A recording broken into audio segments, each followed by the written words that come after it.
Welcome to విధాత. ప్రపంచంలోనే 2047 నాటికి దేశాన్ని 30 ట్రిలియన్ల ఆర్థిక వ్యవస్థగా మార్చడమే లక్ష్యమంటూ నిన్న మొన్నటి దాకా ఊదరగొట్టిన ప్రధాని నరేంద్ర మోదీ అకస్మాత్తుగా మాట మార్చేశారు. పశ్చిమాసియా యుద్ధంతో దేశం ఆర్థిక సంక్షోభాన్ని ఎదుర్కొంటుందని, ప్రజలు పొదుపు మార్గాలను అనుసరించాలంటూ చెప్పడం సామాన్యులను, ఆర్థిక నిపుణులను సైతం నివ్వెరపరుస్తుంది.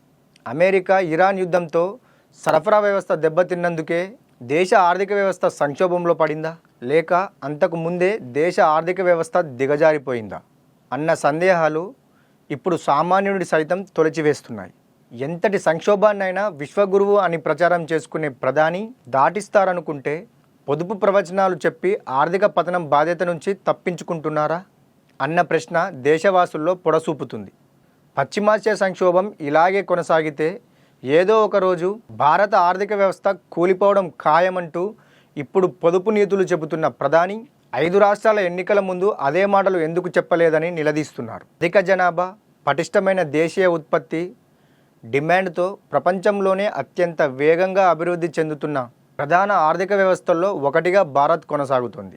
5 రాష్ట్రాల ఎన్నికల ముందు కూడా ప్రధాని మోదీ ఇరాన్, అమెరికా యుద్ధ సవాళ్లను భారత్కు అధిగమించే సత్తా ఉందని, దేశీయ గ్యాస్ నిల్వల ఉత్పత్తి పెంచుతున్నామని, ఇంధన కొరతను ఇతర దేశాల సహాయంతో అధిగమిస్తామంటూ చెప్పుకొచ్చారు.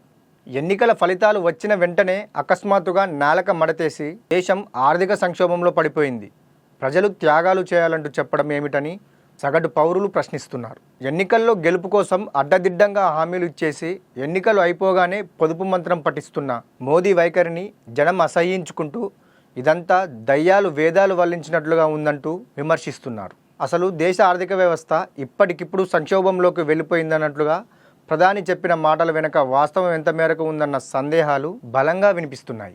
నోట్ల రద్దు నుంచే దేశ ఆర్థిక వ్యవస్థ సవాళ్లను ఎదుర్కొంటూ ఎదుగుతూ వస్తుందన్న వాస్తవాలు అందరికీ తెలిసిందే. అలాంటప్పుడు పశ్చిమాసియా యుద్ధంతోనే దేశ ఆర్థిక వ్యవస్థ ప్రమాదంలో పడిందని మోదీ ఎలా తేలుస్తున్నారు? ఇంతకాలం నిజాలు దాచిపెట్టి ఎన్నికల తీరం దాటేశాక అక్కర తీరిన మాటలు చెబుతున్నారా అంటూ జనం మండిపడుతున్నారు. ఇంతకు ముందే చెప్పి ఉంటే ప్రజలకు మరికొంత ప్రయోజనంగా ఉండేది కదా అని ప్రశ్నిస్తున్నారు. ముందే చెబితే 5 రాష్ట్రాల ఎన్నికల ఫలితాలు ప్రతికూలంగా వస్తాయని తెలిసే ఆగారా? అలాగే అయితే అది ప్రధాని మోదీ వైఫల్యంగానే భావించాల్సి ఉంటుందని విశ్లేషిస్తున్నారు. పశ్చిమాసియా సంక్షోభంతో చమురు ధరలు పెరిగి, నిత్యావసరాల ధరలు పెరిగి సామాన్యులపై ఆర్థిక భారం పడుతుందంటూ ప్రధాని చెప్పిన మాటలతో సామాన్య జనంలో ఆందోళన మరింత అధికమైంది. మరోవైపు ప్రధాని సంక్షోభం మాటలతో స్టాక్ మార్కెట్లు పతనమై లక్షల కోట్ల సంపద ఆవిరైపోతుంది. దేశవ్యాప్తంగా బ్యాంకుల్లో నగదు నిల్వల కొరత ఎదురవుతుంది. దీంతో ఆర్థిక మాంద్యం పరిస్థితులు ఏర్పడి శ్రీలంక తరహా సంక్షోభం ఎదురైతే ఇందుకు దేశ ప్రధానిగా మోదీనే బాధ్యత వహించాలంటున్నారు. 12 ఏళ్ల తన పరిపాలనలో మేక్ ఇన్ ఇండియా ద్వారా తయారీ రంగాన్ని బలోపేతం చేసి ప్రపంచ సరఫరా గొలుసులో భారత్ కీలక భాగస్వామిగా మారిందని, సెమీ కండక్టర్లు, ఎలక్ట్రానిక్స్, పునరుత్పాదక ఇంధన రంగాలకు ప్రత్యేక ప్రోత్సాహకాలతో పారిశ్రామిక ప్రగతి దూసుకుపోతుందని ప్రధాని మోదీ చెప్పుకొచ్చారు. డిజిటల్ ఇండియా, యూపీఐ లావాదేవీలు, ఫిన్టెక్ ఆవిష్కరణల ద్వారా ఆర్థిక లావాదేవీల్లో పారదర్శకత, వేగం పెరిగిపోయిందని గొప్పలు చెప్పారు. అకస్మాత్తుగా ప్రధాని మోదీ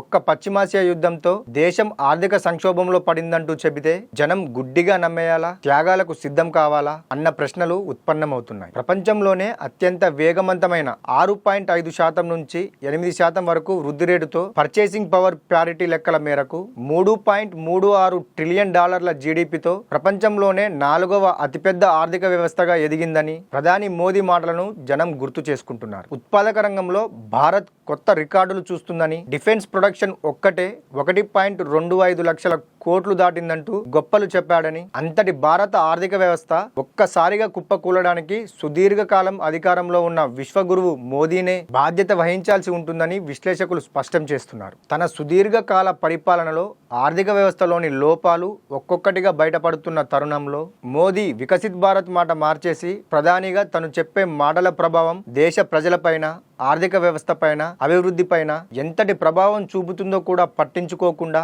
సంక్షోభపు మాటలు చెప్పడం బాధ్యతారాహిత్యం అన్న విమర్శలు చెలరేగుతున్నాయి. తన మాటలతో దేశం ఎంత నష్టపోతుందో మోదీ అంచనా వేశాడా? ఆర్థిక నిపుణుల సలహాలు తీసుకునే పొదుపు సలహాలు ఇచ్చాడా అన్న ప్రశ్నలు దేశ పౌరులను వేధిస్తున్నాయి. భారత్ తన ఇంధన అవసరాల కోసం 90% దిగుమతులపైనే ఆధారపడుతోందన్నది నిజమే. అంతర్జాతీయ మార్కెట్లో చమురు, గ్యాస్ ధరలు పెరగడం దేశీయంగా ద్రవ్యోల్బణానికి దారితీస్తోంది. హర్మోజ్ జలసంధి వంటి కీలక చమురు సరఫరా మార్గాల్లో నెలకొన్న ఉద్రిక్తతలు భారత ఆర్థిక వ్యవస్థపై ప్రతికూల ప్రభావాన్ని చూపుతున్నాయి. చమురు ధరలు పెరిగితే ప్రభుత్వంపై ఇంధన, ఎరువుల సబ్సిడీల భారం పెరుగుతుందని, ఇది ప్రభుత్వ ఆర్థిక స్థితిగతులను దెబ్బతీస్తుందని మూడీస్ వంటి అంతర్జాతీయ రేటింగ్ ఏజెన్సీ హెచ్చరిస్తుంది. పెరుగుతున్న ప్రపంచ, దేశీయ సవాళ్ల దృష్ట్యా 2026 సంవత్సరానికి భారత జీడీపీ వృద్ధి రేటు అంచనాను 6% తగ్గిస్తూ మూడీస్ నిర్ణయం తీసుకుంది. గతంలో ఉన్న అంచనాల కంటే ఇది 0.8% తక్కువ కావడం గమనార్హం. వాస్తవ పరిస్థితులు ఇలా ఉంటే మోదీ ఇంతకాలం ఎందుకు దాచిపెట్టారు? అంటే ఆయన విశ్వసనీయ విశ్వగురువు, నిజాయితీపరుడైన సమర్థ పాలకుడు కాదా అంటూ నిలదీతలు వినిపిస్తున్నాయి. పశ్చిమాసియా యుద్ధంతో చమురు, యూరియా, బంగారం వంటి వాటి ధరలు పెరిగిపోతున్నాయని, త్వరలో అన్ని రకాల ధరలు పెరగవచ్చు అని హెచ్చరిస్తున్న ప్రధాని మోదీ ఆయా సమస్యల పరిష్కారానికి తీసుకోబోతున్న చర్యలను దేశ ప్రజలకు వివరించకపోవడాన్ని ప్రజలు నిలదీస్తున్నారు. తన నాయకత్వ పాలన వైఫల్యాలను పొదుపు సలహాల మాటున పశ్చిమాసియా అంతర్జాతీయ సంక్షోభం నీడన విదేశీ మారక నిల్వల పరిరక్షణ చర్యల పేరుతో కప్పిపుచ్చుకుంటున్నారన్న విమర్శలు గట్టిగానే వినిపిస్తున్నాయి. భారత్ 3వ అతిపెద్ద ఆర్థిక వ్యవస్థగా ఎదిగితే అది మా ఘనతగా, సంక్షోభంలో పడితే ప్రజల బాధ్యతగా మోదీ మాటలు అవకాశవాద, అసమర్థ పాలన విధానాలకు నిదర్శనంగా ఉన్నాయంటున్నారు విశ్లేషకులు. ఒకప్పుడు విదేశాల్లో నల్లధనాన్ని తెచ్చి ప్రతి ఒక్కరి ఖాతాలో 10 లక్షలు వేస్తానని, పెద్ద నోట్లను రద్దు చేసి దేశ ప్రగతిని పరుగులు పెట్టిస్తానని చెప్పి ఇప్పుడు ప్రజలకు పొదుపు నీతులు చెబుతున్న ప్రధాని మోదీ బడాయి మాటలను పార్టీ శ్రేణులు భరించినా జనం భరించబోరని, తగిన సమయంలో గుణపాఠం చెబుతారంటున్నారు. పాలకుడిగా తన వైఫల్యాన్ని ప్రజలపై రుద్దితే సమయం వచ్చినప్పుడు ఎంతటి బలవంతుడైన నాయకుడినైనా ప్రజా తీర్పులో కొట్టుకుపోక తప్పదన్నది చారిత్రక సత్యమని గుర్తు చేస్తున్నారు. భారత ఆర్థిక వ్యవస్థపై ప్రధాని మోదీ మాటలు చూస్తే ఊపర్ షేర్వానీ అందర్ పరేషాని అన్నట్లుగా ఉందన్న విమర్శలు వెల్లువెత్తుతున్నాయి. ఓట్ల వేటలో, అధికార సాధన ఆటలో జనాన్ని మోదీ మాటలతో భారత్ వెలిగిపోతుందని నమ్మించారని, సంక్షోభ సమయం రాగానే ప్రజలకు త్యాగాల మాటలు చెప్పి తన వైఫల్యాలను దాటవేస్తున్నారన్న వాదన బలపడుతుంది. అసలు విదేశాంగ విధానంలో ప్రధాని మోదీ ప్రభుత్వం వైఫల్యంతోనే పశ్చిమాసియా సంక్షోభం భారత్పై మరింత ఎక్కువగా పడేలా చేసిందన్న ఆరోపణలు రగిలిస్తున్నాయి. మోదీ పాలనలో ఇప్పటికే కార్పొరేట్ వర్గాల ఆధిపత్యం పెరిగిపోతుందని, అదానీ, అంబానీల చేతుల్లోకి దేశం వెళ్లిపోతుందన్న విమర్శలు బలపడ్డాయి.